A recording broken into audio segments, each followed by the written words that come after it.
Welcome to the latest edition of the LL Basketball Roundtable, brought to you by Thaddeus Stevens College of Technology. My name is Mike Gross. These are the friendly confines at 101 North Queen, and we're going to talk about the season, which is reaching sort of critical mass in terms of league playoffs and section races, and also in terms of district playoffs. And we're going to do it with these gentlemen. John Walk, who covers boys basketball for LNP, LancasterOnline.com. Jeff Reinhardt, girls basketball for the same publications. John, what's happening, man? What's happening? Many things are happening. Coming down the stretch where league playoffs are very much coming into fruition. I was at McCaskey on Tuesday night where they were down 17 in the third quarter. They come back to go in front by a point with less than a minute left against first place Hempfield. Black Knights hold on and they win it 74-71, smallest margin of victory for Hempfield all season. With that win, they clinched the Section 1 crown, first LL team to get a section crown so far this season, which makes Tuesday's matchup next week, Cedar Crest at McCaskey, essentially will be for a league playoff spot and potentially a district playoff berth because they're both right there in 6A. So that's coming up Friday night. In Section 3, Octorara goes to Lampeter Strasburg in a game that will likely decide the Section 3 crown. They both have league games next week to kind of finish off their league schedule there. But Octorara won the first meeting down in Atglen, and really good game in which Ben Wirt goes down with an injury. But LS has been rolling essentially since then, although they did have a non-league loss at Cedar Crest on what was Tuesday night last night as we recorded. I want to stump for the alma mater just a little bit. Sure, Cedar Crest, a team that I think we all thought was going to be good at the beginning of the year, wasn't until lately, and all of a sudden they beat Bishop McDevitt by 16. Wow. And they won 4 in a row, and they beat Lampeter Strasburg by 16 in that 4-game winning streak. So all of a sudden they've kind of found themselves. I believe they also put up, 95? They put 95 on the board. They put 95 on the board, and nobody scored more than 15. Right, and that's a single game high for an LL team, which I will say, 95.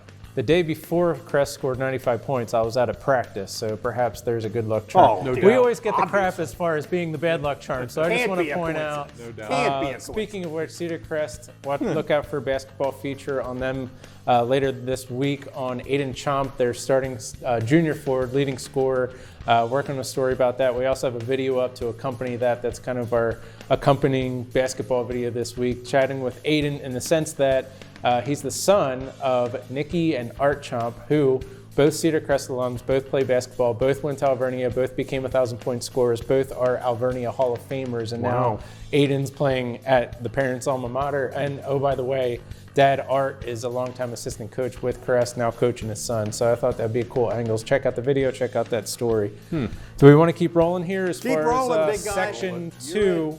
Well, let's go to Section 2.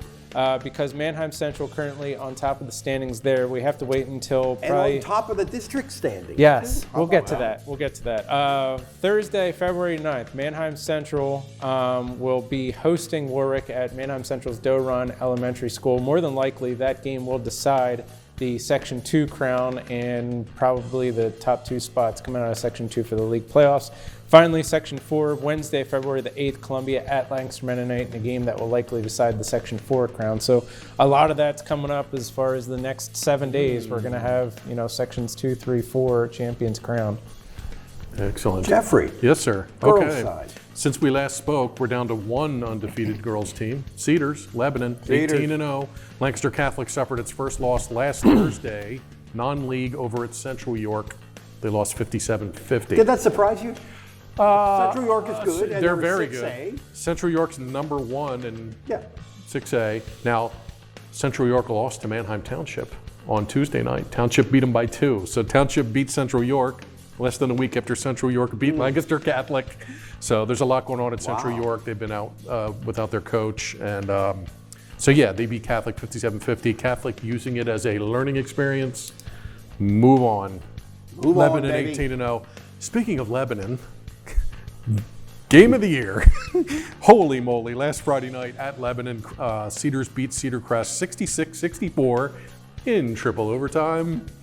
Buzzer beaters. Kyla Francis for Cedar Crest heaved heaved in a in three. 25-footer at the buzzer to force another a second overtime. That was bananas. We have that on film. Tyler rolled the film. Unbelievable game. So Lebanon survives in triple OT after Correa and Harrison both foul out.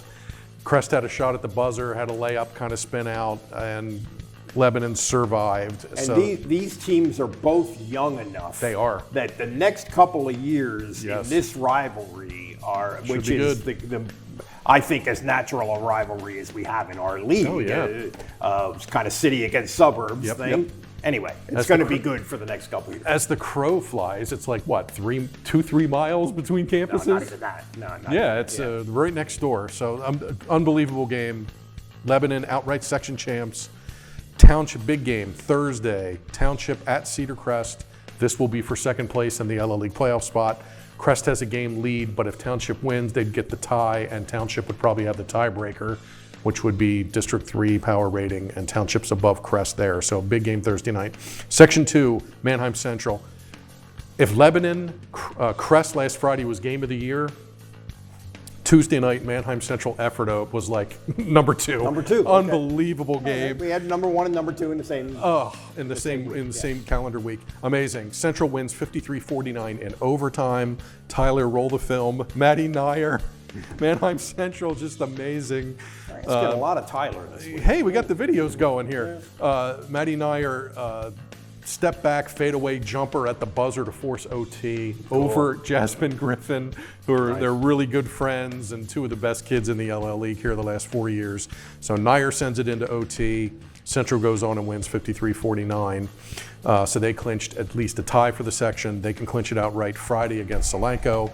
Ephrata is a game up on Warwick for second place. Ephrata plays Warwick next week. So keep an eye on second place in Section 2. Section 3 is done. Over. Lancaster Catholic, outright section champ, 6th title in a row, 26th overall. Really, that was over in November. That probably was, but you got to play the games. 68 league wins in a row now for Catholic. LS clinched second place. So LS and Catholic will rep Section 3 in the LL playoffs. Section 4 almost done.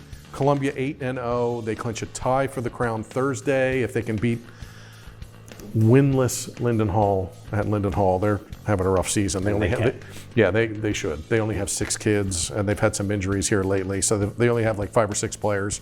And then Columbia plays Friday against Lancaster Country Day. Pequay Valley in the driver's seat for second place. They have 2 losses. Anvil Cleona has 3 losses.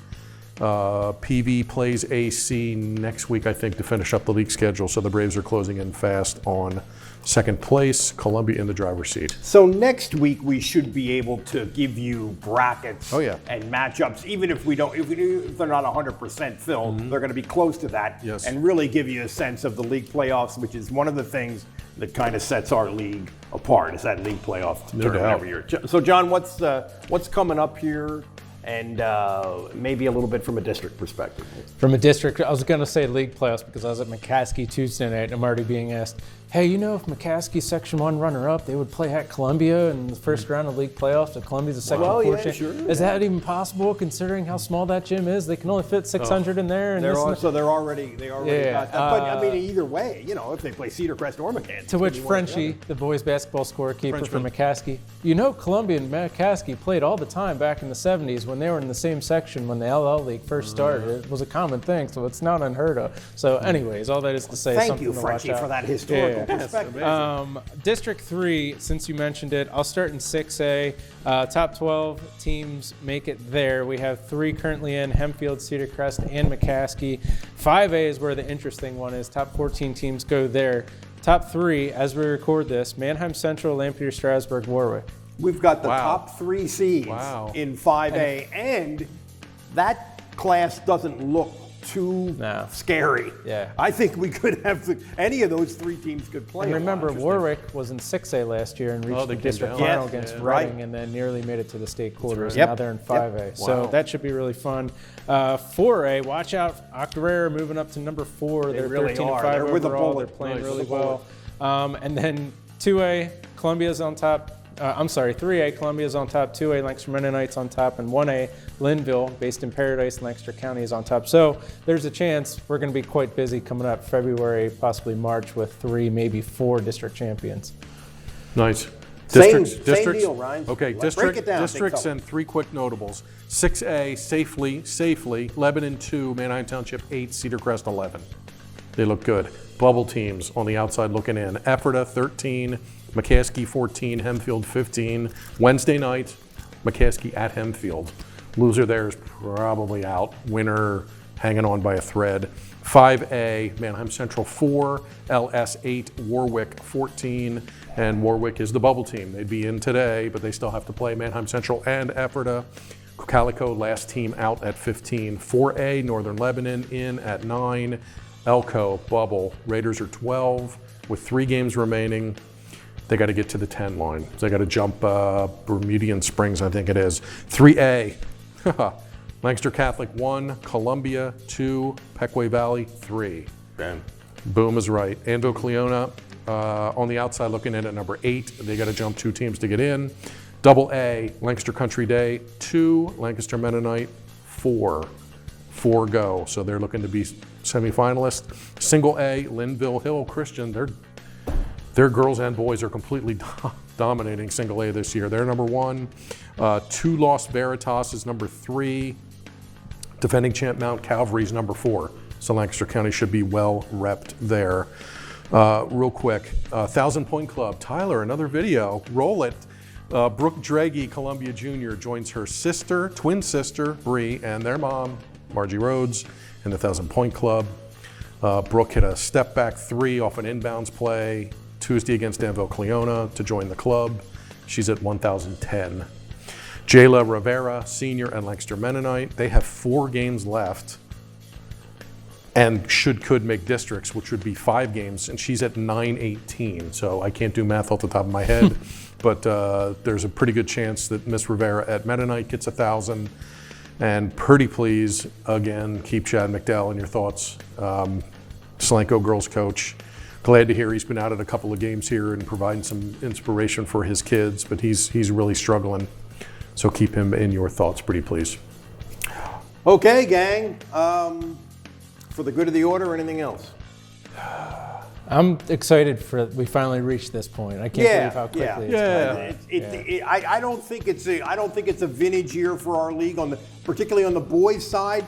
But you look at this, and you're going to see there's so much postseason to look forward to. As that always happens, and it's happening again. Ditto with girls. There's going to be teams that get through, and there's somebody in there we probably least suspect that's going to get in and make it to March and play in states. So, yeah, should Hempfield be a fun boys, number 4 in 6A. They're now 8-1, games decided by single-digit margins, which should prove valuable come district playoff time. So I'm curious how they can hang. Yeah, which is part of that. All right, guys. Nice. Next week, a deep dive into the league playoffs.